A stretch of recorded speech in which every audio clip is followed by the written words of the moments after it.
ಹೆಬ್ರಿಯರಿಗೆ ಬರೆದ ಪತ್ರಿಕೆ 5ನೇ ಅಧ್ಯಾಯ 7ರಿಂದ 10ನೇ ವಚನದವರೆಗೂ.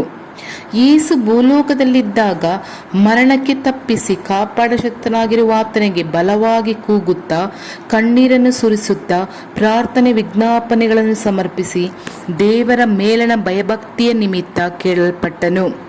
ಹೀಗೆ ಆತನು ಮಗನಾಗಿದ್ದರೂ ಅನುಭವಿಸಿದ ಬಾಧೆಗಳಿಂದಲೇ ವಿಧೇಯತೆಯನ್ನು ಕಲಿತುಕೊಂಡನು. ಇದಲ್ಲದೆ ಆತನು ಸಿದ್ಧಿಗೆ ಬಂದು ದೇವರಿಂದ ಮೆಲ್ಕಿಚೇದಕನ ತರಹದ ಮಹಾಯಾಜಕರೆನಿಸಿಕೊಂಡವನಾಗಿ ತನಗೆ ವಿಧೇಯರಾಗಿರುವವರೆಲ್ಲರಿಗೂ ನಿರಂತರವಾದ ರಕ್ಷಣೆಗೆ ಕಾರಣನಾದನು. ಆಮೇನ್. ಬಲವಾದ ಶಬ್ದದೊಂದಿಗೆ ಪ್ರಾರ್ಥಿಸುವ ಸಮಯವೂ ಉಂಟು, ಕಣ್ಣೀರಿನಿಂದ ಗೋಳಾಡಿ ಪ್ರಾರ್ಥಿಸುವ ಸಮಯವೂ ಉಂಟು. ಸೈತಾನನೊಂದಿಗೆ ನಾವು ಯುದ್ಧವನ್ನು ಮಾಡಿ ಪ್ರಾರ್ಥಿಸುವಾಗ ಬಲವಾದ ಶಬ್ದದೊಂದಿಗೆ ಪರಿಶುದ್ಧ ಆತ್ಮದೊಳಗೆ ತುಂಬಲ್ಪಟ್ಟವರಾಗಿ ಪ್ರಾರ್ಥಿಸಬೇಕು. ಅದು ಒಂದು ಯುದ್ಧ, ಅದು ಒಂದು ಹೋರಾಟ. ಸಾಮಾನ್ಯವಾಗಿ ಕುಳಿತುಕೊಂಡು ನಾವು ಆ ಯುದ್ಧವನ್ನು ಮಾಡಲಾಗದು.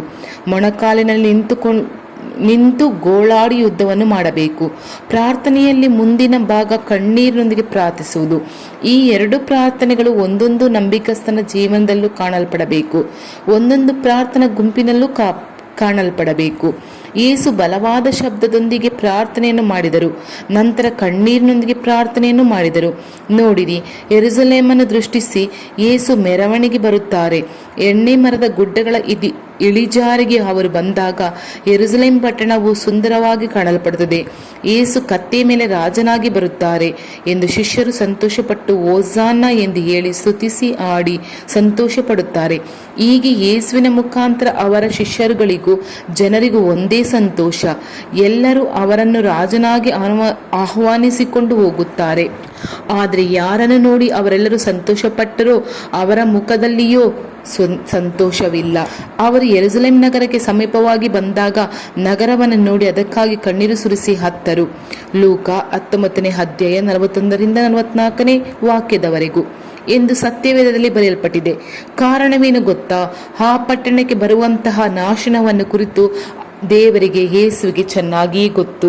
ಅಯ್ಯೋ, ಇನ್ನು ವರ್ಷದೊಳಗೆ ಈ ಪಟ್ಟಣದಲ್ಲಿ ರಕ್ತದ ಹೊಳೆ ಹರಿಯಲಿದೆ. ಅನೇಕರು ಕೊಲೆಯನ್ನು ಮಾಡಲ್ಪಟ್ಟಿದ್ದಾರೆ, ಚಿಕ್ಕ ಮಕ್ಕಳು ನೆಲದಲ್ಲಿ ಅಪ್ಪಳಿಸಿ ಕೊಲೆ ಮಾಡಲ್ಪಡುತ್ತಾರೆ ಎಂದು ಆ ಪಟ್ಟಣಕ್ಕೆ ಬರುವಂತಹ ಕಾರ್ಯವನ್ನು ಯೇಸು ತಿಳಿದಿದ್ದರಿಂದ ಅವರಿಂದ ಅದನ್ನು ಸಹಿಸಿಕೊಳ್ಳಲಾಗದೆ ಆ ನಗರವನ್ನು ನೋಡಿ ಕಣ್ಣೀರು ಸುರಿಸಿ ಅತ್ತರು. ಪ್ರಿಯವಾದವರೇ, ನಮ್ಮ ದೇಶವನ್ನು ಕಣ್ಣೆತ್ತಿ ನೋಡಿರಿ. ಹಲವು ಗುಂಪಿನ ಜನರು ಈ ವಿಗ್ರಹದ ಹಿಡಿತದಲ್ಲಿ ಸಿಲುಕಿ, ಮಂತ್ರವಾದದ ಹಿಡಿತದಲ್ಲಿ ಸಿಲುಕಿ, ಶಾಪದೊಳಗೆ ಸಿಲುಕಿ, ದೇವರಲ್ಲದವುಗಳನ್ನು ದೇವರು ಎಂದು ನಂಬಿ ಮೋಸ ಹೋಗುತ್ತಿರುವ ಆತ್ಮಗಳನ್ನು ನೋಡುವಾಗ ನಮ್ಮ ಮನಸ್ಸು ಹೇಗೆ ಕಾಣಲ್ಪಡುತ್ತದೆ? ಯೇಸುವಿನ ಹೃದಯದಂತೆ ನಮ್ಮ ಹೃದಯದಲ್ಲಿ ಒಂದು ವೇದನೆಯಾದರೂ ಅಥವಾ ನಮ್ಮ ಕಣ್ಣುಗಳಲ್ಲಿ ಒಂದು ಹನಿ ಕಣ್ಣೀರಾದರೂ ಬರುತ್ತದೆಯೇ? ಗೋಳಾಟದ ಪ್ರಾರ್ಥನೆ ಎನ್ನುವುದು ಕಣ್ಣೀರಿನೊಂದಿಗೆ ಪ್ರಾರ್ಥಿಸುವ ಪ್ರಾರ್ಥನೆ. ನೆಹೆಮೀಯನ ಪ್ರಾರ್ಥನೆ. ನೆಹೆಮೀಯ ಅನ್ಯ ದೇಶದಲ್ಲಿ ರಾಜನಿಗೆ ಒಂದು ಪಾನಸೇವಕನಾಗಿದ್ದನು. ಅವರಿಗೆ ಒಂದು ಕೊರತೆಯೂ ಇರಲಿಲ್ಲ. ರಾಜನ ಪಕ್ಕದಲ್ಲಿಯೇ ಇರುವಂತಹ ಒಂದು ಒಳ್ಳೆಯ ಕೆಲಸ, ಅದು ಪ್ರತಿದಿನವೂ ಅರಮನೆಯಲ್ಲಿ ಕೆಲಸ. ಒಂದು ಹಂತದಲ್ಲಿ ನೆಹೆಮೀಯನ ಮುಖ ಸ್ವಲ್ಪ ಬಾಡಿದ್ದಾಗ, ನೆಹೆಮೀಯ, ನಿನ್ನ ದುಃಖದೊಂದಿಗೆ ಇರುವುದು ಏನು ಎಂದು ಆ ರಾಜನು ಕೇಳಿದನು. ಹಾಗಾದರೆ ಒಂದು ಅನ್ಯ ದೇಶದ ರಾಜನಿಂದ ವಿಚಾರಿಸಲ್ಪಡುವಷ್ಟು ಆ ರಾಜನಿಗೆ ಬಹಳ ಸಮೀಪವಾಗಿ ನೆಹೆಮೀಯ ಇದ್ದನು. ಅವರಿಗೆ ಏನು ಕೊರತೆ ಇದ್ದಿರಬಹುದು? ಅನ್ಯ ದೇಶದಲ್ಲಿ ಏನು ಕೊರತೆ ಇಲ್ಲದ ಜೀವನ. ಆದರೆ ನೆಹೆಮೀಯನ ಸ್ವಂತದವರಲ್ಲಿ ಕೆಲವರು ಯೆರೂಸಲೇಮಿಂದ ಬಂದಿದ್ದಾಗ, ಯೆರೂಸಲೇಮ್ ಹೇಗೆ ಇದೆ, ನಮ್ಮ ಜನರು ಹೇಗಿದ್ದಾರೆ ಎಂದು ನೆಹೆಮೀಯ ವಿಚಾರಿಸಿದನು. ನೆಹೆಮೀಯನ ಗುಣಗಳನ್ನು ನೋಡಿರಿ, ಅವರು ತನ್ನ ದೇಶವನ್ನು ಕುರಿತು ವಿಚಾರಿಸಿದನು. ನೆಹೆಮೀಯ 1ನೇ ಅಧ್ಯಾಯ 2ನೇ ವಚನದಲ್ಲಿ. ನನ್ನ ಪ್ರೀತಿಯ ದೇವರ ಮಕ್ಕಳೇ, ನಮ್ಮ ದೇಶವನ್ನು ಕುರಿತು, ನಮ್ಮ ದೇಶದ ಜನರನ್ನು ಕುರಿತು, ನಮ್ಮ ದೇಶದಲ್ಲಿರುವಂತಹ ರಾಜ್ಯಗಳನ್ನು ಕುರಿತು, ನಮ್ಮ ದೇಶದಲ್ಲಿ ನಡೆಯುವಂತಹ ಘಟನೆಗಳನ್ನು ಕುರಿತು ಒಂದು ಮಮತೆ ನಮಗೆ ಇದೆಯೇ? ವಾರ್ತೆಗಳನ್ನು, ಪತ್ರಿಕೆಗಳನ್ನು ಓದದಿರುವ ಕ್ರೈಸ್ತರು, ನಂಬಿಕಸ್ಥರು ಎಷ್ಟೋ ಜನ. ದೂರದರ್ಶನದಲ್ಲಿ ವಾರ್ತೆಗಳನ್ನು ನೋಡದೆ ನಂಬಿಕಸ್ಥರು ಎಷ್ಟೋ ಜನ. ಬೇರೆ ಫಿಲ್ಮ್, ಮೂವಿ, ಶಾರ್ಟ್ಸ್ ಅದೆಲ್ಲ ನೋಡುತ್ತಾರೆ, ಆದರೆ ನ್ಯೂಸ್ ನೋಡುವುದು ತುಂಬ ಕಮ್ಮಿ ಆಗಿ ಹೋಗಿದೆ. ಇಂದು ನಮ್ಮ ಸ್ವಂತ ದೇಶದಲ್ಲಿ ಏನು ನಡೆಯುತ್ತಿದೆ ಎಂದು ಅನೇಕರಿಗೆ ಗೊತ್ತಿಲ್ಲ. ದೇಶದಲ್ಲಿ ಏನೆಲ್ಲ ಬಾಂಬ್ಗಳು ಸ್ಫೋಟವಾಗಿ ಚದುರಿಸಲ್ಪಡುತ್ತಿದೆ ಎಂದು ನಿಮಗೆ ಗೊತ್ತೇ? ಈ ಸುದ್ದಿಗಳನ್ನು ಕೇಳುವಾಗ ನಿಮ್ಮೊಳಗೆ ಒಂದು ಭಾರ ಬರಬೇಕು. ಎಲ್ಲಿ ಹೋದರೂ ನಮಗಾಗಿ ಪ್ರಾರ್ಥಿಸುವಂತಹ ಪ್ರಾರ್ಥನೆಯನ್ನೇ ನಾವು ಇದ್ದೇವೆ. ನನ್ನ ತಲೆನೋವಿಗೆ ಪ್ರಾರ್ಥಿಸಬೇಕು, ನನ್ನ ಕಣ್ಣಿಗೆ ಪ್ರಾರ್ಥಿಸಬೇಕು, ನನ್ನ ಸಾಲದ ಸಮಸ್ಯೆಯು ಬದಲಾಗಲು ಪ್ರಾರ್ಥಿಸಬೇಕು ಎಂದು ಸ್ವ ಇಚ್ಛೆಯಿಂದಲೇ ಜೀವಿಸುತ್ತಾ ಇದ್ದೇವೆ. ನೆಹೆಮೀಯ ಸೌಕರ್ಯವುಳ್ಳ ಸ್ಥಳದಲ್ಲಿದ್ದಾರೆ, ಅವರಿಗೆ ಒಂದು ಕೊರತೆಯೂ ಇಲ್ಲ. ಆದರೆ ನನ್ನ ದೇಶದ ಜನರು ಹೇಗಿದ್ದಾರೆ ಎಂದು ಅವರು ವಿಚಾರಿಸಿದಾಗ ಸೆರೆಯವರೊಳಗೆ ತಪ್ಪಿಸಿಕೊಂಡು ಆ ಸಂಸ್ಥಾನದಲ್ಲಿ ವಾಸಿಸುತ್ತಿರುವವರು ಮಹಾ ಕಷ್ಟ ನಿಂದೆಗಳಿಗೆ ಒಳಗಾಗಿದ್ದಾರೆ. ಯೆರೂಸಲೇಮಿನ ಪೌಳಿಗೋಡೆಯು ಕೆಡವಲ್ಪಟ್ಟಿರುತ್ತದೆ, ಅದರ ಬಾಗಿಲುಗಳು ಬೆಂಕಿಯಿಂದ ಸುಡಲ್ಪಟ್ಟಿರುತ್ತವೆ ಎಂದು ಹೇಳಿದರು. ನೆಹೆಮೀಯ 1ನೇ ಅಧ್ಯಾಯ 3ನೇ ವಾಕ್ಯ. ಆ ಮಾತನ್ನು ನೆಹೆಮೀಯ ಕೇಳಿದಾಗ ಕುಳಿತುಕೊಂಡು ಅಳುತ್ತಾ ಕೆಲವು ದಿವಸಗಳವರೆಗೂ ಶೋಕಿಸುತ್ತಾ ಉಪವಾಸವಾಗಿದ್ದು ಪರಲೋಕ ದೇವರ ಮುಂದೆ ವಿಜ್ಞಾಪನೆ ಮಾಡುತ್ತಾ ಇದ್ದನು ಎಂದು ಸತ್ಯವೇದ ಹೇಳುತ್ತದೆ. ನೆಹೆಮೀಯ 1ನೇ ಅಧ್ಯಾಯ 2ರಿಂದ 4ನೇ ವಚನ. ಕುಳಿತುಕೊಂಡು ಅಳುತ್ತಾ ಎಂದರೆ ಏನು ಅರ್ಥ? ನಾನು ಏನು ಮಾಡಲು ಆಗಲಿಲ್ಲವಲ್ಲ ಎಂದು ಅವನ ಬಗ್ಗೆ ಅವನಿಗೆ ಅನ್ನಿಸಿತು. ಅದೇ ಇದರ ಅರ್ಥ. ಆತನ ಮನಸ್ಸು ಬಾಧಿಸಲ್ಪಟ್ಟಿತು. ನನ್ನ ಪಟ್ಟಣ ಈ ರೀತಿ ಬಿದ್ದಿದೆ, ನನ್ನ ಜನರು ನನ್ನ ಕಷ್ಟವನ್ನು ಅನುಭವಿಸುತ್ತಾರೆ, ನನ್ನ ದೇಶ ಈ ರೀತಿಯಾಗಿ ಬೆಂಕಿಯಿಂದ ಸುಡಲ್ಪಟ್ಟು ಬಿದ್ದಿದೆ. ನನ್ನಿಂದ ಏಕೆ ಕೆಲಸಗಳನ್ನು ಮಾಡಲಾಗಲಿಲ್ಲ? ನನ್ನ ಕರ್ತವ್ಯಗಳನ್ನು ಗಮನಿಸಲಾಗುತ್ತಿಲ್ಲ. ಏನು ಮಾಡಲಾರದವನಾಗಿ ನಾನು ಬದಲಾಗಿ ಬಿಟ್ಟೆನು ಎಂದು ನೆಹೆಮೀಯ ಹೇಳುವುದನ್ನು ನೋಡುತ್ತೇವೆ. ಅಂದರೆ ನೆಹೆಮೀಯನ ಪ್ರಾರ್ಥನೆ ಒಂದು ಬಾಧಿಸಲ್ಪಟ್ಟ ಮನಸ್ಸಿನಿಂದ ಬರುವಂತಹ ಒಂದು ಪ್ರಾರ್ಥನೆಯಾಗಿತ್ತು. ಕೇವಲ ಕರ್ತವ್ಯಕ್ಕಾಗಿ ಸತ್ಯವೇದವನ್ನು ಓದಿ ಪ್ರಾರ್ಥಿಸುವುದು ಅಲ್ಲ. ಅದೇ ರೀತಿಯಾಗಿ ನಮ್ಮ ಹೃದಯದಲ್ಲಿಯೂ ದೇಶವನ್ನು ಕುರಿತ ಕಾರ್ಯಗಳನ್ನು ತಿಳಿದುಕೊಂಡು ಅದರಿಂದ ನಮ್ಮ ಮನಸ್ಸು ದುಃಖವನ್ನು ಹೊಂದಿ ಬಾಧಿಸಲ್ಪಟ್ಟು ಪ್ರಾರ್ಥಿಸುವಂಥ ಒಂದು ಪ್ರಾರ್ಥನೆಯು ಉದ್ಭವಿಸಬೇಕು. ಸ್ವಲ್ಪ ಯೋಚಿಸಿ ನೋಡಿರಿ. ನೆಹೆಮೀಯನಿಗೆ ಒಂದು ಕೊರತೆಯೂ ಇಲ್ಲ. ಸೌಕರ್ಯವಾದ ಒಂದು ಜೀವನ, ಸುರಕ್ಷಿತವಾದ ಸ್ಥಳ, ಅರಸನ ಪಾನಸೇವಕನಾಗಿದ್ದನು. ಯಾವ ಕೊರತೆಯೂ ಇರಲಿಲ್ಲ. ಇಸ್ರೇಲ್ ಜನರು ಕರ್ತನನ್ನು ಹುಡುಕದೆ ಅವರನ್ನು ಅವರು ಮರೆತು ಹೋದುದರಿಂದ ಕರ್ತನು ಆ ರೀತಿಯಾದ ಉಪದ್ರವಕ್ಕೆ ಅವರನ್ನು ಒಪ್ಪಿಸಿಕೊಟ್ಟರು ಎಂದು ನೆಹೆಮೀಯ ಸುಲಭವಾಗಿ ಹೇಳಿಬಿಟ್ಟು ಅವನ ಕೆಲಸವನ್ನು ನೋಡಲು ಹೋಗಿರಬಹುದು. ಆದರೆ ಅವನು ಹಾಗೆ ಹೇಳಲಿಲ್ಲ. ನಾನು ಕುಳಿತುಕೊಂಡು ಅತ್ತೆನು ಎಂಬುದಾಗಿ ಹೇಳಿದನು. ವಾಕ್ಯದಲ್ಲಿ ಹೇಳಲ್ಪಟ್ಟಿದೆ, ದೇವರೇ, ಇದು ನನ್ನ ಭಾರತ ದೇಶ, ಇವರೆಲ್ಲರೂ ನನ್ನ ಜನರು, ಕೋಟ್ಯಾನುಕೋಟಿ ಜನರು ನಿನ್ನನ್ನು ತಿಳಿಯದೇ ಸಾಯುತ್ತಿದ್ದಾರೆ ಎನ್ನುವಂಥ ಒಂದು ಭಾರವೂ ಒಂದು ವೇದನೆಯೂ ನಿಮ್ಮೊಳಗೆ ಕಾಣಲ್ಪಡುತ್ತಿದೆಯೇ? ನಮ್ಮ ಹೃದಯವು ಬಾಧಿಸಲ್ಪಟ್ಟು ನಾವು ಪ್ರಾರ್ಥಿಸಬೇಕು. ಜನರು ಅಳಿದು ಹೋಗುತ್ತಿದ್ದಾರೆ, ಅವರು ನರಕದ ಅಗ್ನಿಯನ್ನು ನೋಡುತ್ತಾ ಹೋಗುತ್ತಿದ್ದಾರೆ. ಏನು ತಿಳಿಯದಂತಹ ಬಡ ಜನರು ಮಂತ್ರವಾದದ ಹಿಡಿತದಲ್ಲಿ ಹಿಡಿಯಲ್ಪಟ್ಟಿದ್ದಾರೆ. ಮೂಢನಂಬಿಕೆಯ ಅಭ್ಯಾಸಕ್ಕೆ ಸೆರೆ ಹಿಡಿಯಲ್ಪಟ್ಟು ಹಿಂಸೆಯನ್ನು ಅನುಭವಿಸಿಕೊಂಡಿದ್ದಾರೆ. ಈ ಸ್ಥಿತಿಯಲ್ಲಿಯೂ ನಂಬಿಕಸ್ಥರಾಗಿರುವಂತಹ ನಾವು ಇನ್ನು ಎಂದಿನಂತೆ ರೂಢಿಯ ಹಾಗೆ ಸಾಧಾರಣವಾಗಿ ಪ್ರಾರ್ಥಿಸುತ್ತಿದ್ದರೆ ಹೇಗೆ? ಈ ದೇಶವನ್ನು ಕರ್ತನು ಹೇಗೆ ರಕ್ಷಿಸಲು ಸಾಧ್ಯ? ನಿಮ್ಮ ಮಗುವಿಗೆ ಆರೋಗ್ಯ ಸರಿ ಇಲ್ಲದೆ ಆಸ್ಪತ್ರೆಯಲ್ಲಿ ದಾಖಲಾದರೆ ನೀವು ಹೇಗೆ ಪ್ರಾರ್ಥಿಸುತ್ತೀರಾ? ನೆಮ್ಮದಿಯಾಗಿ ನಿಮ್ಮಿಂದ ನಿದ್ದೆ ಮಾಡಲು ಸಾಧ್ಯವಾಗುತ್ತದೆಯೇ? ನಿಮ್ಮ ಹೃದಯ ಎಷ್ಟು ಬಾಧೆಗೊಳಗಾಗುತ್ತದೆ? 121 ಕೋಟಿ ಭಾರತದ ಜನರು ನಮ್ಮ ಸಹೋದರರು ಸಹೋದರಿಗಳು. ಯೇಸುವಿನ ರಕ್ತ ಅವರಿಗಾಗಿಯೂ ಸುರಿಸಲ್ಪಟ್ಟಿದೆ ಗೊತ್ತೇ? ನಮ್ಮ ದೇಶವನ್ನು ಕುರಿತು, ನಮ್ಮ ಜನರನ್ನು ಕುರಿತು ನಮ್ಮ ಹೃದಯವು ಬಾಧಿಸಲ್ಪಡಬೇಕು.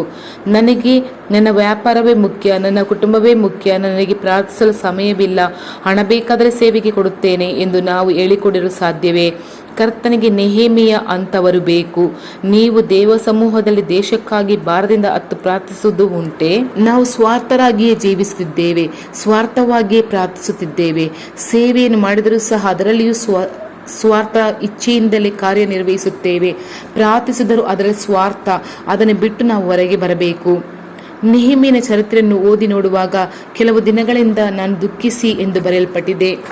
ನೆಹೆಮೀಯ ಕೆಲವು ಗಂಟೆಯ ಕಾಲ ಪ್ರಾರ್ಥಿಸಿಬಿಟ್ಟು ಹಾಗೆಯೇ ಹೋಗಲಿಲ್ಲ. ಕೆಲವು ದಿನಗಳಿಂದಲೇ ಆ ದುಃಖವು ಅವರ ಮನಸ್ಸನ್ನು ಬಾಧಿಸಿತ್ತು. ಅವರಿಂದ ಊಟ ಮಾಡಲಾಗಲಿಲ್ಲ. ಉಪವಾಸ ಮಾಡಿ ಪ್ರಾರ್ಥಿಸಿದರು. ನಮ್ಮ ದೇಶದಲ್ಲಿ ಕೋಟ್ಯಾನುಕೋಟಿ ಜನರು ನಾಶವಾಗುತ್ತಿದ್ದಾರೆ. 3 ಸಮಯವೂ ಚೆನ್ನಾಗಿ ತಿಂದುಬಿಟ್ಟು ಹಾಯಾಗಿ ಜೀವಿಸುವುದು ಕ್ರೈಸ್ತ ಜೀವನವಲ್ಲ. ಅದಕ್ಕಾಗಿ ಕರ್ತರು ನಮ್ಮನ್ನು ಆಹ್ವಾನಿಸಲೂ ಇಲ್ಲ. ಕರ್ತರು ನೆಹೆಮೀಯನನ್ನು ಉಪವಾಸ ಮಾಡಲು ಹೇಳಲಿಲ್ಲ. ಆದರೆ ಅವನು ನಿದ್ರೆ ಮಾಡದೆ ಊಟ ಮಾಡದೆ ತನ್ನ ಜನರನ್ನು ನೆನೆಸಿಕೊಂಡು ಅಳುತ್ತಾ ಪ್ರಾರ್ಥಿಸಲೇ ಇದ್ದನು.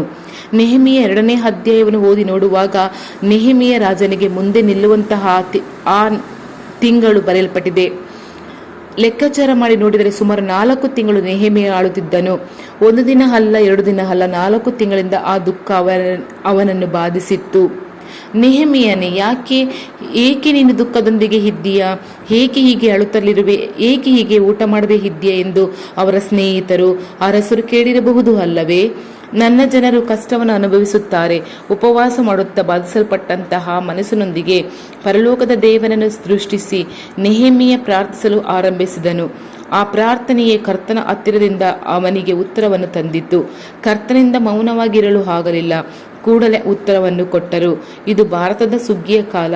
ಇದೇ ಭಾರತದ ಉಜ್ಜೀವನದ ಕಾಲ. ಎಲ್ಲಿಗೆ ಹೋದರೂ ಜನರು ಯೇಸುವನ್ನು ಅಂಗೀಕರಿಸಿಕೊಳ್ಳಲು ಸಿದ್ಧವಾಗಿದ್ದಾರೆ. ಈ ಸುಗ್ಗಿಯ ಕಾಲವನ್ನು ತಿಳಿದ ನಂತರವೂ ನಾವು ಸುಮ್ಮನಿರದೇ ಇದ್ದರೆ ಹೇಗೆ? ಹಂಗೆಯಷ್ಟು ಮೋಡ ಉದ್ಭವವಾಗಿ ಬಿಟ್ಟಿದೆ. ಈ ಕಾಲದಲ್ಲಿ ನಾವು ಮೌನವಾಗಿದ್ದರೆ ಹೇಗೆ? ನೆಹೆಮೀಯನ ಪ್ರಾರ್ಥನೆಗಳು ದಾನಿಯೇಲನ ಪ್ರಾರ್ಥನೆಯು ಹತ್ತಿರವಾದ ಸಂಬಂಧವಿದೆ.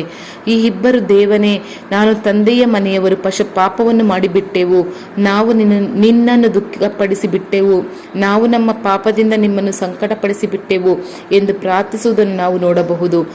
ತನ್ನ ಜನಗಳೊಂದಿಗೆ ತಮ್ಮನ್ನು ಐಕ್ಯ ಮಾಡಿಕೊಂಡು ಇಬ್ಬರು ಪ್ರಾರ್ಥಿಸಿದರು. ಇದೇ ಗೋಳಾಡಿ ಪ್ರಾರ್ಥಿಸುವ ಪ್ರಾರ್ಥನೆ. ನೆಹೆಮೀಯ 1ನೇ ಅಧ್ಯಾಯ, ದಾನಿಯೇಲನು 9ನೇ ಅಧ್ಯಾಯ. ದಯವಿಟ್ಟು ಓದಿರಿ ಪ್ರೀತಿಯ ದೇವರ ಮಕ್ಕಳೇ. ದೇವನೇ, ನಾನು ನನ್ನ ಭಾರತದ ಜನರು ಪಾಪವನ್ನು ಮಾಡಿ ನಿಮ್ಮನ್ನು ದುಃಖಪಡಿಸಿ ಬಿಟ್ಟೆವು, ವಿಗ್ರಹಾರಾಧನೆಗೆ ಸ್ಥಳವನ್ನು ಕೊಟ್ಟು ನಿನ್ನನ್ನು ದುಃಖಪಡಿಸಿ ಬಿಟ್ಟೆವು. ನಮ್ಮನ್ನು ಕ್ಷಮಿಸಿ ದೇವರೇ, ನಮಗೆ ಮನಮರುಗಿ ತಂದೆಯೇ, ನಮ್ಮನ್ನು ರಕ್ಷಿಸು ಎಂದು ಪ್ರಾರ್ಥಿಸಿರಿ. ಉಪವಾಸದೊಂದಿಗೆ ಪ್ರಾರ್ಥಿಸಬೇಕು. ನನ್ನ ಜನರಿಗೆ ಕೇಡು ಸಂಭವಿಸುವುದನ್ನು ನೋಡಿ ನಾನು ಸಹಿಸುವುದು ಹೇಗೆ? ನನ್ನ ಕುಲಲಾಶನವನ್ನು ನೋಡುತ್ತಾ ಸುಮ್ಮನಿರುವುದು ಹೇಗೆ ಎಂದು ಭಿನ್ನವಿಸಿರಿ. ಎಸ್ತೇರ್ 8ನೇ ಅಧ್ಯಾಯ 6ನೇ ವಾಕ್ಯ. ಎಸ್ತೇರ್ ಒಂದು ರಾಣಿಯಾಗಿ ಅರಮನೆಯಲ್ಲಿ ಸೌಕರ್ಯವಾಗಿ ಜೀವಿಸುತ್ತಿದ್ದ ಒಂದು ಹೆಣ್ಣು. ಆದರೂ ಆಕೆ ಜನರಿಗಾಗಿ ಹತ್ತು ತನ್ನ ಪ್ರಾಣವನ್ನು ಹೊತ್ತೆ ಇಟ್ಟು ರಾಜನ ಪಾದದಲ್ಲಿ ಬಿದ್ದು ಗೋಳಾಡಿ ಕಣ್ಣೀರು ಸುರಿಸಿದಳು. 3 ದಿನ ಅವಳು ತಿನ್ನಲೂ ಇಲ್ಲ, ಕುಡಿಯಲೂ ಇಲ್ಲ. ತನ್ನ ಜನರಿಗೆ ಬೆಲೆ ಕ್ರಯವನ್ನು ಕೊಟ್ಟು ಪ್ರಾರ್ಥಿಸಿದಳು. ಎಸ್ತೇರ್ 8ನೇ ಅಧ್ಯಾಯ 3ನೇ ವಾಕ್ಯ. 3 ದಿನ ತಿನ್ನದೆಯೂ ಕುಡಿಯದೆಯೂ ಉಪವಾಸ ಮಾಡಿ ನನ್ನ ಜನರಿಗಾಗಿ ಪ್ರಾರ್ಥಿಸುವೆನು, ನಾನು ಸತ್ತರೂ ಸಾಯುವೆನು ಎಂದು ಆಕೆಯ ಪ್ರಾಣವನ್ನು ಸಹ ಯೋಚಿಸದೆ ಎಸ್ತೇರ್ ಪ್ರಾರ್ಥಿಸಿದಳು. ಎಸ್ತೇರಳಿಗೆ ಸಮಸ್ಯೆಗಳು ಇಲ್ಲದೆ ಇರುತ್ತಿತ್ತೆ. ಸಾಧಾರಣವಾದ ಒಂದು ಮನೆಯಲ್ಲಿ ಜೀವಿಸುವಂತಹ ನಮಗೆ ಎಷ್ಟೊಂದು ಸಮಸ್ಯೆಗಳು ಇದೆ ಎಂದಾದರೆ ಅರಮನೆಯಲ್ಲಿ ಜೀವಿಸುವ ಅವಳಿಗೆ ಎಷ್ಟೊಂದು ಸಮಸ್ಯೆಗಳು ಇದ್ದಿರಬಹುದು. ಅದರ ನಡುವೆಯೂ ಅವಳು ತನ್ನ ಜನರಿಗಾಗಿ ಉಪವಾಸ ಮಾಡಿ ಬೆಲೆ ಕ್ರಯವನ್ನು ಕೊಟ್ಟು ಪ್ರಾರ್ಥಿಸಲು ಆಕೆಯನ್ನು ಒಪ್ಪಿಸಿಕೊಟ್ಟಳು. ಕರ್ತನಾಗಿರುವ ಯೇಸು ಯಾವ ಸ್ಥಳದಲ್ಲಿಯೂ ಯಾರ ಹತ್ತಿರವೂ ಯಾವ ಕಾರ್ಯಕ್ಕಾಗಿಯೂ ಬೇಡಲಿಲ್ಲ. ಗಂಭೀರವಾಗಿ ನಡೆದವರು, ಮಾತನಾಡಿದವರು. ಆ ಸಮಯದಲ್ಲಿ ಅವರು ಗೆತ್ಸೆಮನೆ ತೋಟದಲ್ಲಿ ಆಯಾಸವಾಗಿ ಪ್ರಸವ ವೇದನೆಯೊಂದಿಗೆ ಕಣ್ಣೀರು ಸುರಿಸಿ ಅತ್ತು ಗೋಳಾಡಿ ಅಡ್ಡ ಬಿದ್ದು ಪ್ರಾರ್ಥಿಸುವಾಗ ಆತನ ಶಿಷ್ಯರ ಹತ್ತಿರ, ನನ್ನ ಆತ್ಮ ಮರಣ ದುಃಖವನ್ನು ಹೊಂದಿದೆ, 1 ಗಂಟೆಯ ಕಾಲವಾದರೂ ನನ್ನೊಂದಿಗೆ ಸೇರಿ ಪ್ರಾರ್ಥಿಸಲಾರಿರಾ, ನನ್ನ ಭಾರವನ್ನು ಹಂಚಿಕೊಳ್ಳಲಾರಿರಾ ಎಂದು ಚಿಕ್ಕ ಮಗುವಿನ ಹಾಗೆ ಅಂಗಲಾಚಿದರು. ಇಂದು ಕರ್ತನು ಈ ರೀತಿಯಾಗಿ ಭಾರದೊಂದಿಗೆ ಪ್ರಾರ್ಥಿಸುವ ಜನರನ್ನು ಹುಡುಕುತ್ತಾರೆ. ಹೆಸರಿಗಾಗಿ, ಕರ್ತವ್ಯಕ್ಕಾಗಿ ಶರೀರವು ನೋವಾಗದ ಹಾಗೆ, ಬಟ್ಟೆಯ ಇಸ್ತ್ರಿ ಹಾಳಾಗದ ರೀತಿ ಪ್ರಾರ್ಥಿಸುವವರು ಅಲ್ಲ. ಕರ್ತನಾದ ದೇವರು ನೆಲದಲ್ಲಿ ಅಡ್ಡ ಬಿದ್ದು ಪ್ರಾರ್ಥಿಸುವ, ಅವರ ವೇದನೆಯನ್ನು ಹಂಚಿಕೊಂಡು ಪ್ರಾರ್ಥಿಸುವ ಜನರನ್ನೇ ಹುಡುಕುತ್ತಾರೆ. ನಾವು ಆತ್ಮದಲ್ಲಿ ತುಂಬಲ್ಪಟ್ಟು ಪ್ರಾರ್ಥಿಸಬೇಕು. ಪವಿತ್ರಾತ್ಮರು ನಮ್ಮೊಳಗೆ ಬರುವಾಗ ನಿಟ್ಟುಸಿರಿನೊಂದಿಗೆ ವಿಜ್ಞಾಪನೆಯನ್ನು ಮಾಡುವರು. ನಿಮ್ಮ ಕೆಳಹೊಟ್ಟಿನಿಂದ ಆ ವೇದನೆಯ ಪ್ರಾರ್ಥನೆಯನ್ನು ಉಂಟಾಗುತ್ತದೆ. ಅದೇ ತನ್ನ ಆತ್ಮವನ್ನು ಸುರಿಸಿ ಪ್ರಾರ್ಥಿಸುವುದು. ಬಾಯಲ್ಲಿ ಮಾತು ಬರುವುದಿಲ್ಲ, ಬರೀ ಅಳುವಿಕೆಯೂ ಕಣ್ಣೀರು ಮಾತ್ರ ಬರುತ್ತದೆ. ಅಂತಹ ಹೃದಯದ ಗೋಳಾಟವನ್ನು ಕರ್ತರು ನೋಡಿ ಆತನ ಸಿಂಹಾಸನವನ್ನು ಬಿಟ್ಟು ಇಳಿಯುವನು. ಕರ್ತನಾದ ಯೇಸು ಆತನ ಬಲಗೈಗೂ ಎಡಗೈಗೂ ವ್ಯತ್ಯಾಸ ಗೊತ್ತಿಲ್ಲದಂತಹ ಜನರಿಗಾಗಿ ಪರಿತಪಿಸಿಕೊಂಡಿದ್ದಾರೆ. ಆ ಗರ್ಭವೇದನೆಯು ನಮಗೂ ಬರಬೇಕು. ಸಾಧಾರಣವಾದ ಪ್ರಾರ್ಥನೆಯು ಸಾಲದು. ಕಣ್ಣೀರು ಸುರಿಸಬೇಕು, ಮೊಣಕಾಲು ಸವೆಯಬೇಕು, ಬೆಲೆ ಕ್ರಯ ಕೊಟ್ಟು ಪ್ರಾರ್ಥಿಸಬೇಕು. ಒಂದು ಸಹೋದರಿ ಕೊಟ್ಟಂತಹ ಸಾಕ್ಷಿ. ಅವರು ಹೇಳಿದ್ದು ಹೀಗೆ: ಕೆಲವು ಸಮಯಗಳಲ್ಲಿ ನಾನು ಪ್ರಾರ್ಥಿಸುವಾಗ ಪರಿಶುದ್ಧಾತ್ಮ ನನ್ನ ಮೇಲಿಳಿಯುವರು. ಆಗ ನಾನು ಬಿಕ್ಕಿ ಬಿಕ್ಕಿ ಅಳುತ್ತೇನೆ. ನನ್ನ ಕೆಳ ಹೊಟ್ಟೆಯಿಂದ ನಿಟ್ಟುಸಿರು ಆತಂಕವು ಬರುತ್ತದೆ. ನೆಲದಲ್ಲಿ ಹಾಗೆ ಬಿದ್ದು ಅನ್ಯ ಭಾಷೆಯಲ್ಲಿ ಪ್ರಾರ್ಥಿಸುತ್ತೇನೆ. ನಾನು ಪ್ರಾರ್ಥನೆಯನ್ನು ಮಾಡುತ್ತೇನೆ ಎಂದು ನನಗೆ ಗೊತ್ತಾಗುತ್ತದೆ. ಕೆಲವು ಸಮಯಗಳಲ್ಲಿ 3 ಗಂಟೆಯ ಕಾಲ, 4 ಗಂಟೆಯ ಕಾಲ ಬಿಕ್ಕಿ ಬಿಕ್ಕಿ ಅಳುತ್ತಾ ಹಾಗೆಯೇ ಪ್ರಾರ್ಥಿಸುತ್ತಲೇ ಇರುವೆನು. ಪ್ರಾರ್ಥನೆ ಮುಗಿದ ನಂತರ ನಾನು ಒಂದು ಬಲದಲ್ಲಿ ಸಿಕ್ಕಿಕೊಂಡು ಒಂದು ಬಿಡುಗಡೆಯನ್ನು ಹೊಂದುತ್ತೇನೆ. ನನ್ನ ಶರೀರವೆಲ್ಲ ಬಲಹೀನವಾಗಿ ಬಿಡುತ್ತದೆ. ಕೆಲವು ಸಮಯಗಳಲ್ಲಿ ಸುಮಾರು 10 ದಿನಗಳು ನನ್ನ ಶರೀರ ಬಲಹೀನವಾಗಿ ಬಿಡುತ್ತದೆ. ನಾನು ತುಂಬ ಬಲಹೀನಪಟ್ಟು ಹೋಗುತ್ತೇನೆ. ಪುನಃ ಅದೇ ರೀತಿಯಾಗಿ ಪ್ರಾರ್ಥಿಸುವಾಗ ಆತ್ಮನಾದವನು ಇಳಿಯುವನು. ನಾನು ನಿಟ್ಟುಸಿರು ಬಿಟ್ಟು ಅಳುತ್ತೇನೆ. 2 ಗಂಟೆಯ ಕಾಲ, 3 ಗಂಟೆಯ ಕಾಲ ಹಾಗೆಯೇ ನೆಲದಲ್ಲಿಯೇ ಬಿದ್ದುಕೊಂಡು ಕಣ್ಣೀರು ಸುರಿಸುತ್ತೇನೆ. ನನ್ನ ಗಂಡನು ನನ್ನನ್ನು ನೋಡಿ ಏಕೆ ಹೀಗೆ ಕಷ್ಟಪಡುತ್ತೀಯಾ? ಸಾಧಾರಣವಾಗಿ ಪ್ರಾರ್ಥಿಸಿದರೆ ಸಾಲದೆ ನಿನ್ನ ಶರೀರ ಬಾಧೆಗೊಳಗಾಗುತ್ತಿದೆ, ನೀನು ರೋಗಿಯಾಗುತ್ತೀಯಾ, ಬಲಹೀನ ಪಡುತ್ತೀಯ ಎಂದು ಹೇಳುತ್ತಾರೆ. ನನಗೆ ಅದರ ಬಗ್ಗೆ ಸರಿಯಾದ ಮಾಹಿತಿ ಇಲ್ಲ. ಅದಕ್ಕಾಗಿಯೇ ನಾನು ನಿಮ್ಮ ಬಳಿ ಬಂದು ಕೇಳಿದೆ ಎಂದು ಆ ಒಂದು ಸಿಸ್ಟರ್ ಹೇಳಿದ ಮಾತು. ಆಗ ಅವರಿಗೆ ಆನ್ಸರ್ ಕೊಟ್ಟ ಒಬ್ಬ ಬ್ರದರ್ ಅವರು ಹೇಳಿದರು, ಅವಳನ್ನು ನೋಡಿ ಬೇಡ ಎಂದು ಹೇಳಬೇಡ, ಅದೇ ಹೋರಾಟದ ಪ್ರಾರ್ಥನೆ, ಅದು ಸಿಗುವುದಿಲ್ಲ. ಕರ್ತನೆ ಕೆಲವರ ಮೇಲೆ ನಂಬಿಕೆ ಇಟ್ಟು ಅವರಿಗೆ ಆ ಆತ್ಮವನ್ನು ಸುರಿಸುತ್ತಾರೆ. ಆ ಗೋಳಾಟದ ಆತ್ಮನು ಹೊಂದಿಕೊಂಡವರೇ ಹಾಗೆ ಪ್ರಾರ್ಥಿಸಲು ಸಾಧ್ಯ. ಅದು ಪವಿತ್ರಾತ್ಮನೇ ಕೊಡುವುದು. ಆ ಗೋಳಾಟದ ಆತ್ಮವನ್ನು ಅವರು ನಿನ್ನ ಮೇಲೆ ಸುರಿಸಿ ನಿನ್ನನ್ನು ಉಪಯೋಗಿಸಿ ಆ ಆತ್ಮದ ಮುಖಾಂತರವಾಗಿ ಆತ್ಮನಾದವನು ತಂದೆಯ ಬಳಿ ಹೋರಾಡುವನು. ಹೀಗೆ ಗೋಳಾಡಿ ಪ್ರಾರ್ಥಿಸುವ ಮಕ್ಕಳಿಗೆ ಕರ್ತರು ಆತನ ರಹಸ್ಯಗಳನ್ನು ಪ್ರಕಟಪಡಿಸುವರು. ಹೋರಾಡಿ ಪ್ರಾರ್ಥಿಸುವವರ ನಡುವೆ ಯೇಸು ಇಳಿದು ಬಂದು ಮಾತನಾಡುವರು. ಗೋಳಾಡಿ ಪ್ರಾರ್ಥಿಸುವವರಿಗಾಗಿಯೇ ದೇಶದಲ್ಲಿ ನಡೆಯುವಂತಹ ಕಾರ್ಯಗಳನ್ನು ಕರ್ತರು ಪ್ರಕಟಪಡಿಸುವರು. ಮೋಶೆ ಗೋಳಾಡಿ ಪ್ರಾರ್ಥಿಸಿದಾಗ ಕರ್ತನ ಮನಸ್ಸು ಬದಲಾಯಿತು. ಆ ಹೋರಾಟದ ಪ್ರಾರ್ಥನೆಯ ಕರ್ತನ ಹೃದಯವನ್ನೇ ಬದಲಾಯಿಸಿತ್ತು. ಆ ಪ್ರಾರ್ಥನೆಯು ಬೇಡ ಎಂದು ಹೇಳಬೇಡ ಎಂದು ಬ್ರದರ್ ಆ ಸಹೋದರಿಗೆ ಹೇಳಿದರು. ಕರ್ತನು ನಿನಗೆ ಕೃಪೆಯನ್ನು ಕೊಡುವನು, ನೀನು ಪುನಃ ಪ್ರಾರ್ಥನೆ ಮಾಡು ಎಂದು ಹೇಳಿ ಕಳಿಸಿದರು. ಹೀಗೆ ಗೋಳಾಡಿ ಪ್ರಾರ್ಥಿಸುವಾಗ ಆ ಪ್ರಾರ್ಥನೆಯ ಆತ್ಮ ನಮ್ಮೊಳಗೆ ಬರುವಾಗ ಮಾತುಗಳು ಬರುವುದಿಲ್ಲ. ಚಿಕ್ಕ ಮಗುವಿನ ಹಾಗೆ ಆಸೆ ಬರುತ್ತದೆ. ಕಬ್ಬಿಣವನ್ನು ಪುಡಿ ಪುಡಿ ಮಾಡುವಂತಹ ನಿಟ್ಟುಸಿರು ಬರುತ್ತದೆ, ಅಳು ಬರುತ್ತದೆ, ಕಣ್ಣೀರು ಬರುತ್ತದೆ. ಇಂದು ನೆಹೆಮೀಯನಂತೆ ಗೋಳಾಡಿ ಪ್ರಾರ್ಥಿಸುವವರು ಕರ್ತನಿಗೆ ಬೇಕು. ಗೋಳಾಡಿ ಪ್ರಾರ್ಥಿಸಲು ನಿಮ್ಮನ್ನು ನೀವೇ ಒಪ್ಪಿಸಿಕೊಟ್ಟರೆ ನೀವು ಮೊಣಕಾಲೂರಿದ ಕೂಡಲೇ ಪರಲೋಕದಿಂದ ನಿಮಗೆ ಉತ್ತರವು ಬರುವುದಕ್ಕೆ ಪ್ರಾರಂಭವಾಗಿ ಬಿಡುತ್ತದೆ. ಆದರೆ ಅದಕ್ಕಾಗಿ ನಾವು ಬೆಲೆಕ್ರಯವನ್ನು ಸಲ್ಲಿಸಬೇಕು. ನಿಮ್ಮ ಸಮಯವನ್ನು, ನಿಮ್ಮ ಶರೀರದ ಬಲವನ್ನು ಕೊಡಬೇಕಾಗಿ ಬರುತ್ತದೆ. ನಿಮ್ಮ ನಿದ್ದೆಯನ್ನು ಕೊಡಬೇಕಾಗಿ ಬರುತ್ತದೆ. ಅದಕ್ಕಾಗಿ ನೀವು ಒಪ್ಪಿಸಿಕೊಟ್ಟರೆ ಇಂದು ಗೋಳಾಟದ ಆತ್ಮವನ್ನು ನಿಮಗೆ ಸುರಿಸುವರು. ಕಣ್ಣೀರಿನೊಂದಿಗೆ ಪ್ರಾರ್ಥಿಸುವಂತಹ ಭಾರವನ್ನು ಕರ್ತರು ನಿಮಗೆ ಸಹ ಕೊಡುವರು. ನಮ್ಮ ಸುತ್ತಮುತ್ತ ನಡೆಯುವ ಒಂದು ಘಟನೆ, ವಿಗ್ರಹವನ್ನು ಹುಡುಕಿ ತಮ್ಮ ಕಾಲುಗಳಲ್ಲಿ ಚಪ್ಪಲಿಯೂ ಸಹ ಇಲ್ಲದೆ ನಡೆದುಕೊಂಡು ಹೋಗುವಂತಹ ಜನರ ಗುಂಪನ್ನು ಕರ್ತರು ನಮ್ಮ ಕಣ್ಣ ಮುಂದೆ ಒಂದು ದೃಶ್ಯವಾಗಿ ತೋರಿಸಿ ಆ ಜನರಿಗಾಗಿ ಪ್ರಾರ್ಥಿಸುವಿರಾ ಎಂದು ಕೇಳಿದರೆ ನಾವು ರೆಡಿ ಇದ್ದೇವಾ? ಇವರೆಲ್ಲರೂ ನನ್ನನ್ನೇ ಹುಡುಕುತ್ತಾರೆ, ನನ್ನನ್ನು ಹುಡುಕಿಯೇ ಹೋಗುತ್ತಾರೆ ಎಂದು ಹೇಳುತ್ತಾರೆ. ಅದಕ್ಕೆ ನಾವು ಇಲ್ಲ ಎಂದು ಹೇಳುವುದಕ್ಕೆ ಆಗುವುದೇ? ಹೀಗೆ ನಾವು ದೇವರಿಗೆ ಆನ್ಸರ್ ಮಾಡಲು ಸಾಧ್ಯವೇ ಇಲ್ಲ. ಅವರು ಏತಕ್ಕೆ ಹೋಗುತ್ತಾರೆ? ಸಮಾಧಾನವನ್ನು ಹುಡುಕಿ ಪಾಪ ಕ್ಷಮಾಪಣೆಯನ್ನು ಹುಡುಕಿ ಆಶೀರ್ವಾದವನ್ನು ಹುಡುಕಿ ಹೋಗುತ್ತಾರೆ. ನನ್ನಿಂದಲೇ ಅವುಗಳೆಲ್ಲವನ್ನು ಕೊಡಲು ಸಾಧ್ಯ. ನನ್ನಿಂದಲೇ ಶಾಪವನ್ನು ಬದಲಾಯಿಸಿ ಅವರನ್ನು ಆಶೀರ್ವದಿಸಲು ಸಾಧ್ಯ. ಅವರಿಗೆ ಅದು ಗೊತ್ತಾಗದೆ ತಿಳುವಳಿಕೆ ಇಲ್ಲದೆ ಇದ್ದಾರೆ. ಅವರಿಗಾಗಿಯೂ ನಾನು ಪರಿತಪಿಸುತ್ತೇನೆ. ಅವರಿಗಾಗಿ ನಾವೆಲ್ಲರೂ ಪ್ರಾರ್ಥಿಸಬೇಕು ಎಂದು ಯೇಸು ಹೇಳುತ್ತಾರೆ. ಮಲೆಗೆ ಹೋಗುವ ಜನರನ್ನು, ಸಮುದ್ರದ ತೀರಕ್ಕೆ ಹೋಗುವಂತ ಜನರನ್ನು ಒಮ್ಮೆ ನೋಡಬೇಕು. ಆ ದೃಶ್ಯವನ್ನು ಕರ್ತರು ನಮ್ಮ ಕಣ್ಣ ಮುಂದೆ ತಂದು ನಿಲ್ಲಿಸಿ ತೋರಿಸುತ್ತಾರೆ. ನಾವು ಅನ್ಯ ಭಾಷೆಯಲ್ಲಿ ಪ್ರಾರ್ಥಿಸುತ್ತಲೇ ಇದ್ದು ಅವರಿಗೋಸ್ಕರ ಪ್ರಾರ್ಥಿಸಬೇಕು. ಅವರು ಎಷ್ಟು ಕಷ್ಟಪಟ್ಟು ಹೋಗುತ್ತಾರೆ, ಒಮ್ಮೆ ನಮ್ಮ ಕಣ್ಣ ಮುಂದೆ ತಂದು ನಿಲ್ಲಿಸೋಣವೇ? ದಯವಿಟ್ಟು ಪ್ರೀತಿಯ ದೇವರ ಮಕ್ಕಳೇ, ಅವರೆಲ್ಲರಿಗೋಸ್ಕರ ನಾವು ಪ್ರಾರ್ಥಿಸೋಣ. ನಾವು ಬೆಲೆ ಕ್ರಯವನ್ನು ಕೊಡಬೇಕು. ದೇವರೇ, ನನ್ನ ಭಾರತಕ್ಕಾಗಿ, ನನ್ನ ದೇಶಕ್ಕಾಗಿ ನಾನು ಬೆಲೆ ಕ್ರಯವನ್ನು ಕೊಡುತ್ತೇನೆ. ನನ್ನ ಮೊಣಕಾಲನ್ನು ನಾನು ಕೊಡುತ್ತೇನೆ. ನನ್ನ ಸಮಯವನ್ನು, ನನ್ನ ನಿದ್ರೆಯನ್ನು ಕೊಡುತ್ತೇನೆ. ನನ್ನನ್ನು ಆ ರೀತಿಯಾದಂತಹ ಪ್ರಾರ್ಥನಾ ಆತ್ಮದಲ್ಲಿ ತುಂಬಿಸು. ನಿನ್ನಂತೆ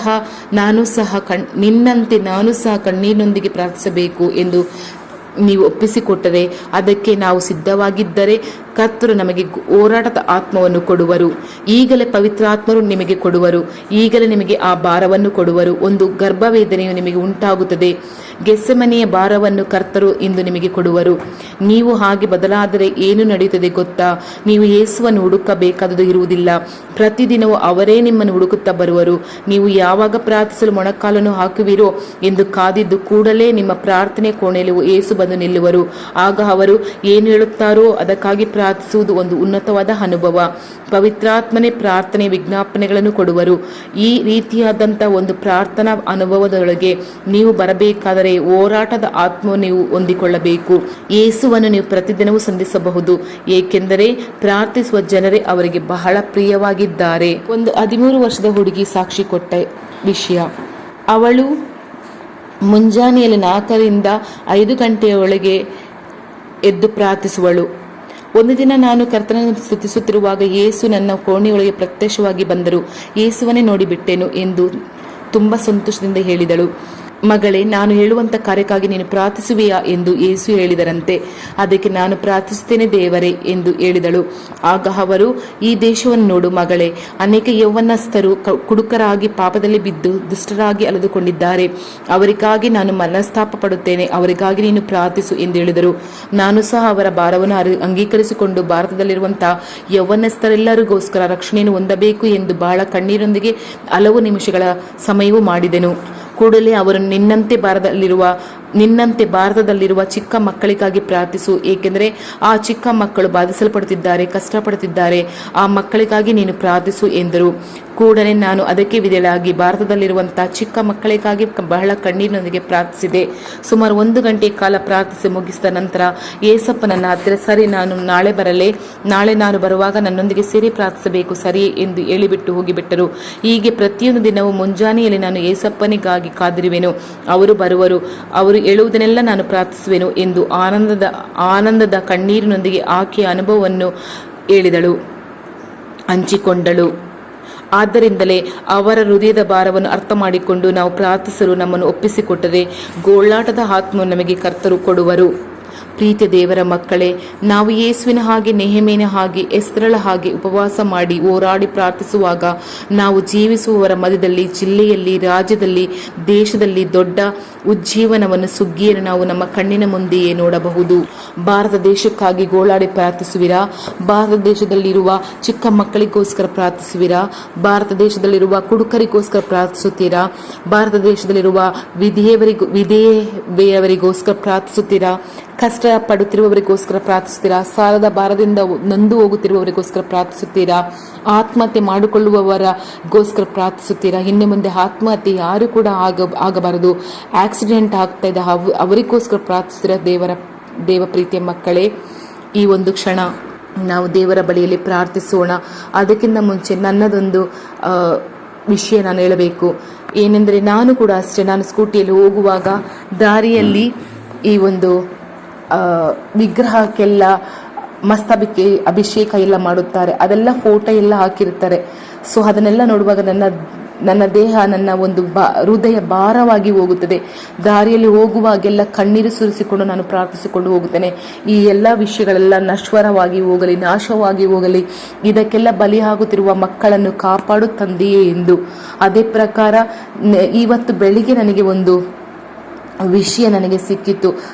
ಆ ಒಂದು ಮನುಷ್ಯ, ಕ್ರೈಸ್ತರಾದವರು, ಆ ಕ್ರೈಸ್ತ ಮನುಷ್ಯ ಏನೊಂದು ಸ್ಟೇಟ್ಮೆಂಟ್ ಕೊಟ್ಟಿದ್ದಾರೆ ಅಂದರೆ, ಆ ಒಂದು ಏನು ನಾಗಮಂಡಲ ಅನ್ನೋದು ಒಂದು ದೇವರು ಎಂದು.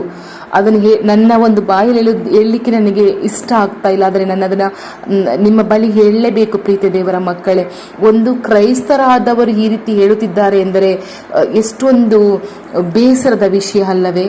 ಆದ್ದರಿಂದ ನಮ್ಮ ನಿಜವಾದ ದೇವರನ್ನು ಬಿಟ್ಟು ಇನ್ನೊಂದು ಒಂದು ದೇವರು ಸೃಷ್ಟಿ ಮಾಡಿದ ಒಂದು ಸೃಷ್ಟಿಯನ್ನು, ಅದನ್ನು ದೇವರು ಎಂದು ಕ್ರೈಸ್ತರಾದವರಿಗೆ ಹೇಳುತ್ತಿರಬೇಕಾದರೆ ಎಷ್ಟೊಂದು ನೋವಿನ ವಿಷಯ ಅಲ್ಲವೇ? ಆ ಒಂದು ವಿಷಯವನ್ನು ಇಟ್ಟುಕೊಂಡು ನನ್ನ ಹೃದಯದಲ್ಲಿ ತುಂಬ ಭಾರವಾಗಿ ಆ ಒಂದು ಮನುಷ್ಯನಿಗೋಸ್ಕರ ನಾನು ಪ್ರಾರ್ಥಿಸಿದೆ, ಕಣ್ಣೀರಿನಿಂದ ಪ್ರಾರ್ಥಿಸಿದ್ದೆ. ಆ ಒಂದು ಸಂದರ್ಭದಲ್ಲಿ ಆ ಮನುಷ್ಯದ ಆತ್ಮ ಮಾತ್ರ ಅಲ್ಲ ಹಾಳಾಗುವುದು, ಅವನ ಸುತ್ತಮುತ್ತ ಇರುವ ಎಷ್ಟೋ ಮಂದಿಯ ಆತ್ಮ ಕೂಡ ಅವನು ಹಾಳು ಮಾಡುತ್ತಾನೆ ಅವನ ಒಂದು ಮಾತಿನಿಂದ. ಹಾಗಾಗಿ ನಾನು ಒಂದು ಕ್ಷಣ, ಒಂದು 5-10 ನಿಮಿಷ ಅವನಿಗೋಸ್ಕರ, ಅವನ ಸುತ್ತ ಇರುವ ಮನುಷ್ಯರಿಗೋಸ್ಕರ, ಮತ್ತು ಈ ವಿಷಯವನ್ನು ಯಾರ್ಯಾರು ಕೇಳುತ್ತಾರೋ ಆ ಎಲ್ಲ ಮನುಷ್ಯರಿಗೋಸ್ಕರ ನಾನು ಪ್ರಾರ್ಥಿಸಿದೆ, ಕಣ್ಣೀರು ಸುರಿಸಿ ಪ್ರಾರ್ಥಿಸಿದೆ. ಅದೇ ರೀತಿ ನೀವು ಕೂಡ ಅಷ್ಟೇ ಪ್ರೀತಿಯ ದೇವರ ಮಕ್ಕಳೇ. ಒಂದೊಂದು ವಿಷಯಗಳು ನಿಮ್ಮ ಕಿವಿಗೆ, ನಿಮ್ಮ ಕಣ್ಣಿನಲ್ಲಿ ನೀವು ನೋಡುತ್ತೀರಾ, ದಯವಿಟ್ಟು ಅವರೆಲ್ಲರಿಗೋಸ್ಕರ ಪ್ರಾರ್ಥಿಸಿರಿ. ಪ್ರೀತಿಯ ದೇವರ ಮಕ್ಕಳೇ, ನಾವು ಈ ಒಂದು ಕ್ಷಣ, ಈ ರಾತ್ರಿಯ ವೇಳೆಯಲ್ಲಿ ನಾವು ಮೊಣಕಾಲು ಉರುಣವೇ ದೇವರ ಬಳಿ ಪಶ್ಚಾತ್ತಾಪದಿಂದ ಪ್ರಾರ್ಥಿಸೋಣ, ಹಾಗೂ ಎಲ್ಲರಿಗೋಸ್ಕರ ಪ್ರಾರ್ಥಿಸೋಣ.